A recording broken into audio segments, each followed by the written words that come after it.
In a peaceful mountain valley lays a stream.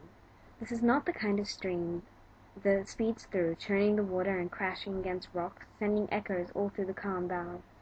No, it is more the stream that allows you to sit in bliss, watching reflections move across its surface and feeling calmed.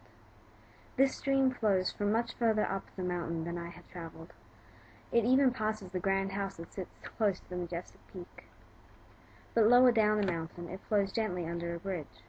It saddens me to watch people who work in this valley, as they are blind to the beauty of the majestic peaks, blind to the beauty of the stream, blind to the pleasure of this place.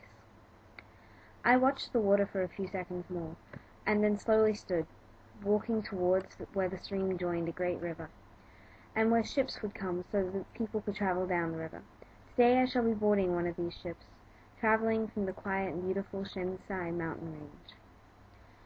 The ships were busy, and yet still maintained their serene beauty. While the ship's crew hurried around the boat to keep it well manned, I sat on a deck at the back of the boat. Curtains were pulled back, allowing the sun to streak onto my clothes. I watched the banks, observing the beauty of the scenes as we passed by. My joy increased by the presence of wine, allowing me to enjoy myself in a higher state of being than those who cannot appreciate the bliss of its influence.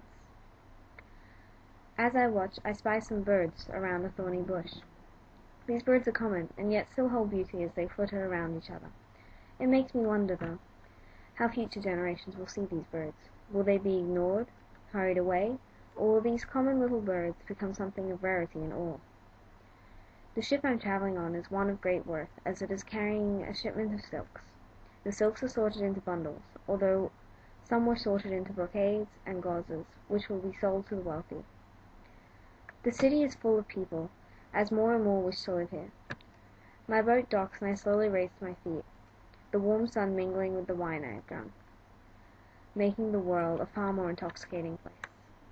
As I leave the boat, I see men unloading the cargo from the ship. A restaurant is about to open, setting up tables for customers. I walk past two paper goods stores, where I look over useful items such as paper bags for tea and other household things. There are even a few books, which have become more and more popular since the invention of movable type and printing.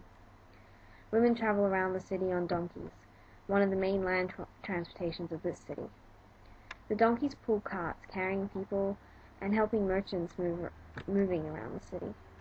But that is not how I am expected to travel. I am expected to ride on a horse, but if I were to ride on a horse, then I would be taller than the rest of the population, and would move faster. If I were to be higher and move faster, how would I watch and enjoy the surroundings? People would move from me for fear of the horse, and therefore I would just pass through the city without enjoying the beauty. Now sitting in the corner of the street is a storyteller. This is a man who has read the books of some of the greatest authors, and heard tales of the court's adventures of the explorers, and now sits and retells them to a grateful audience. He weaves the stories in his voice, letting the peace of the mountains and the rage of the storms come through with the changes in the way he talks about them. His audience stands around him, enraptured by his tales. Some listen while watching him, others listen with their eyes closed to visualize the story, and few, a privileged few, are able to enjoy his words not through his voice, but through those who live the tales themselves. They sit in a drunken haze, oblivious to the world around them, seeing only the characters in the story. These men are the ones I associate with. We sit and talk with the world, and all its flaws and beauty. Whether we are up in the beautiful mountains, watching petals float and dance down the stream, or in a crowded restaurant in the middle of this bustling city, we are at peace. We drink the wine freely and speak easily amongst each other. I walk over to this storyteller, take a place in the audience around him, and sit. This is a typical day.